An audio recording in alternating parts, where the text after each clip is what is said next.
connected. It's also in the idea of menippean signature, I think, in works. And like I've been contemplating that for quite some time, you know, in terms of how do this menippean tradition sign their work? Is it a conscious inclusion? Is that another thing?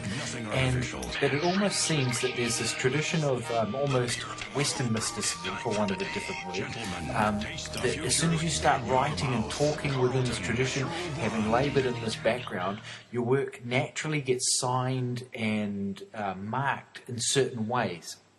And so there's almost this mystical background to that tradition of writing that McLuhan participates in.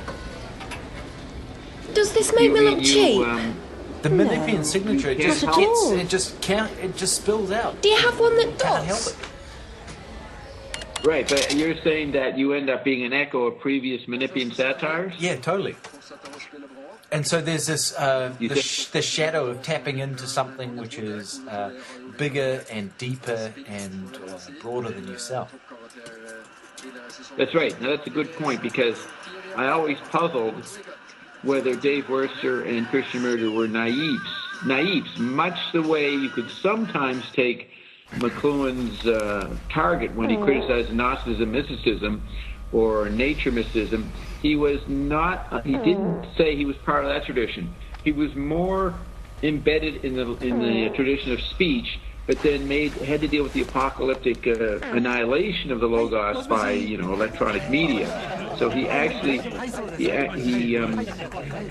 he did not when I adopted his view sometimes that he was right, that Worcester and Christian Murray's got themselves all bottled up within the realm of speech and whether to tell anybody anything. Hi. They hadn't even got to the emphatic level of speech or the anthropological discoveries of speech. And that was but then sometimes I step back and say, McLuhan was lost in speech and never got into the transcendent. So I was ambivalent in bouncing around there. So if you adopt McLuhan's point that he was aware that language itself was the greatest medium, it was the medium, language, and all the cultural content in a race or language that went with it, so that if you did a work and you tapped into a perceptive position resonating with the present, you would evoke all what L.A. called the auditory imagination, all the echoes going back to Homer and all subsequent works in there. You were channeling that. It was not some transcendent Platonic zone that Krishnamurti and the mystics and mediums got to. You know what I mean? That's the argument. That's the question of where to lay the hypnosis or the larger suggestion or the larger unconscious. And McLuhan was careful to point out that the larger unconscious was not some mystical thing based in instinct like Freud or in Jung's super mystical collective unconscious. It was right in the tables and radios and telephones and atmosphere and chairs I'm sitting in that I was engaged in right now. That was our unconscious. That was the medium it tapped into.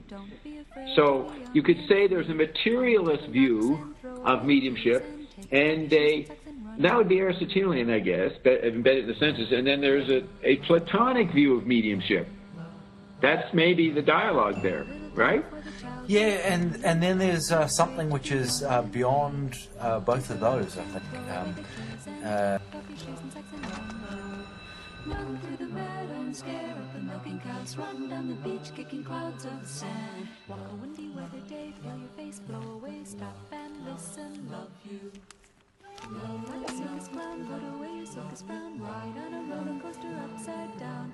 Waltzing Matilda, Carrie loves a kinkajou. Joey catch a kangaroo, hug you.